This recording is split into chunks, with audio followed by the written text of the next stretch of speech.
Welcome to my channel. ఇది ఎప్పుడో upload చేయాల్సిన వీడియో అండి. కొంచెం లేట్ గా అప్లోడ్ చేస్తున్నాను. మేము టూర్ వెళ్లే ముందు అక్క వాళ్ళ ఇంటికి వెళ్ళాం కదా, అక్కడ అక్క వాళ్ళ ఇంటి పైన పిరమిడ్ అయితే కట్టుకున్నారు. చాలా బాగుంది. అక్క వాళ్ళ ఇల్లు మారాక నేను ఫస్ట్ టైం వచ్చాను అనమాట. కాలికి దెబ్బ తగిలింది కదండి, అప్పుడైతే అక్క వాళ్ళు ఇల్లు షిఫ్ట్ అయ్యారు కదా, అందుకని వెళ్ళలేదు. చూడండి పైన అంతా కూడా ఇక్కడ ఓపెన్ పిరమిడ్ వేసుకొని బయటంతా ఓపెన్ ప్లేస్ లో ఎన్ని చెట్లు పెట్టారు. భలే ఉన్నాయండి చెట్లు అయితే. అసలు ఆ డాబా పైన ఇన్ని చెట్లు. అసలు వీళ్ళు కాకరకాయలు, కీరాలు అన్ని పండిస్తున్నారు. బెండకాయలు చాలా బాగుందన్నమాట. అందుకని నేను మొత్తం వీడియో తీసుకున్నాను. ఇక్కడైతే చుక్కుడు చెట్లు కూడా ఉన్నాయి అన్నమాట.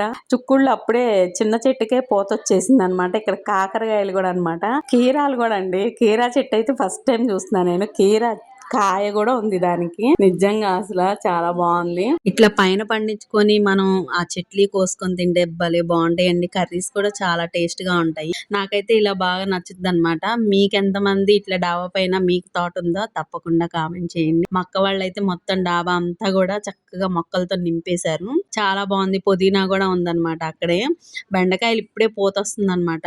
ఇంకా వచ్చేసి కింద కూడా మనీ ప్లాంట్ ని ఒక వీడియో పెట్టాను కదండి, వాటర్ లోనే పెంచుతున్నారు అక్క వాళ్ళు. కింద అన్ని కూడా మంచిగా కోటన్ మొక్కలు అయితే పెట్టుకున్నారు. కింద పైన అన్ని కూరగాయలు, ఆకుకూరలు అయితే పెట్టుకున్నారు. చాలా అంటే చాలా బాగుందండి. ఈ వీడియో మీకు ఎలా అనిపించిందో తప్పకుండా కామెంట్ చేయండి. ఇంకా నా ఛానల్ ని ఫస్ట్ టైం కనుక చూస్తున్నట్లయితే ప్లీజ్ లైక్, షేర్, సబ్స్క్రైబ్ చేసుకోండి.